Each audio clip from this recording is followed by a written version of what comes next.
Recently, a young lady made a remark about my appearance that really struck me. And not in the sense that I'm sure she had intended. However, what struck me about what she said was how loudly it spoke of self-hatred and everything that she must carry around in her heart that prevents her from seeing her own self-worth. And the interaction only took place because of her reaction to my place in the life of someone from her past. And it made me think of a post I made about a week or so ago, asking women to examine how we treat each other based on the way men treat us. And I believe a lot of the negativity that we as women hold against each other is really a symptom of the bigger problem.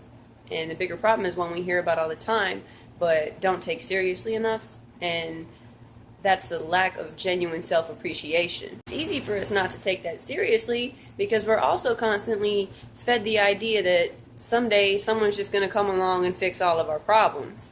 That some man is going to see us for who we really are behind this fortress we built for ourselves and just set to work tearing down these walls that he didn't build. You built those walls, not the man before him, not the man before that, not the man before that, you. And you're the only one with the blueprints to these walls, so eventually this next man is going to get tired of taking the blame for not being able to figure out how to tear down all your walls and see you for who you really are behind them, an image that you can't even portray to yourself, and he's going to leave. And what are you going to do? Build another wall. Till eventually, that's all anyone's going to see when they look at you. That's how women end up being viewed only as a sexual endeavor. And we've even begun to glamorize the image of the woman with issues so serious that she's given up on finding love because she's given up on loving herself. That might seem like the easy way out, because the longer you hold on to your issues and the longer you wait to face your demons, the harder it's going to be. And there's going to be people in your life that love you.